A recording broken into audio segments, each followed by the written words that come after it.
शब्द हमारी जिंदगी का एक अटूट हिस्सा। इन्हीं शब्दों से हम पहली बार माँ की पुकार सुनते हैं, अपनों का प्यार महसूस करते हैं। पक्षियों का कलरव हमारे मन में आनंद जगाता है और बारिश की रिमझिम हमारे दिल को सुकून देती है। शब्दों के बिना हमारी भावनाएं, प्यार, खुशी, यहाँ तक कि डर, सब कुछ अर्थहीन है। लेकिन क्या होगा अगर यही शब्द एक दिन आपकी जिंदगी से गायब होने लगे? अगर कोई अशुभ शक्ति आपके चारों ओर के सारे शब्दों को एक एक करके निगलने लगे? उम्मीद है कि आप सभी ने मेरे चैनल को सब्सक्राइब कर लिया होगा। चलिए और देर न करते हुए शुरू करते हैं आज की भयानक कहानी। कहानी का नाम शब्दखोर।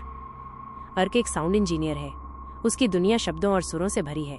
दिन रात वो अपने साउंड प्रूफ स्टूडियो में काम करता है। बारीक से बारीक आवाज भी उसके कानों से बच नहीं पाती। लेकिन दिक्कत तब शुरू हुई जब एक अमावस्या की रात आई। रात के करीब 2 बजे थे। अर्क एक नए प्रोजेक्ट पर काम कर रहा था। तभी अचानक उसके कानों में एक अजीब सी आवाज पड़ी, ठीक जैसे कोई गुनगुना रहा हो, लेकिन ये किसी यंत्र से नहीं आ रही थी। बहुत ही धीमी, लगभग न के बराबर सुनाई देने वाली एक धुन। अर्क ने हेडफोन उतारकर कान लगाए। हाँ, आवाज आ रही थी, लेकिन कहाँ से? उसने स्टूडियो के सारे यंत्र बंद कर दिए। कमरा खामोश हो गया, लेकिन वो गुनगुनाने की आवाज वहीं रही, बल्कि खामोशी के बीच वो और भी साफ हो गई। ऐसा लग रहा था जैसे वो आवाज उसके दिमाग के अंदर ही बज रही हो। अगले दिन से अर्क की जिंदगी बदलने लगी। वो गुनगुनाने की आवाज उसका हर पल का साथी बन गई। लेकिन असली भयानक घटना कुछ दिनों बाद शुरू हुई। उस दिन शाम को अर्क अपनी बालकनी में बैठकर कॉफी पी रहा था। तभी उसका ध्यान गया कि पड़ोस के बच्चे के रोने की आवाज उसे सुनाई नहीं दे रही। जबकि बच्चा खिड़की के पास ही रो रहा था, उसका मुंह खुला था, आंखों से आंसू बह रहे थे, लेकिन कोई आवाज नहीं थी, जैसे कोई मूक फिल्म चल रही हो।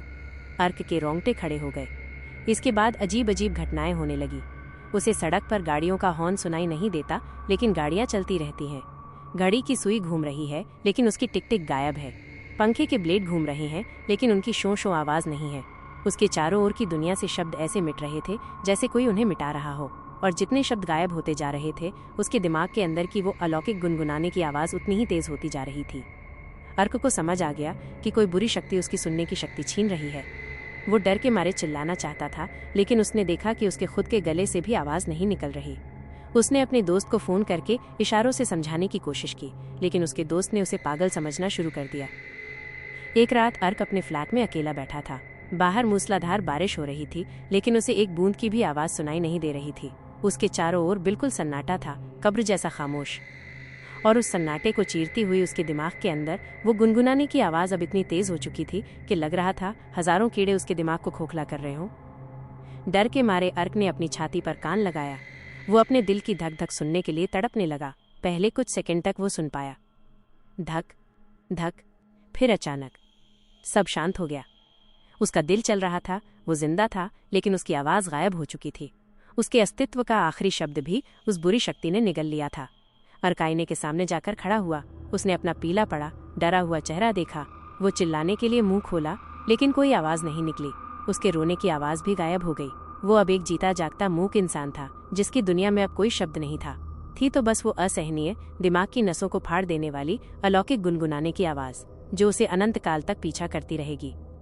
अगली सुबह जब उसका दोस्त उसे बुलाने आया, तो उसने देखा कि अर्क कमरे के बीच में एक पत्थर की तरह बैठा था। उसकी आंखें खुली थीं, लेकिन उनमें कोई जान नहीं थी।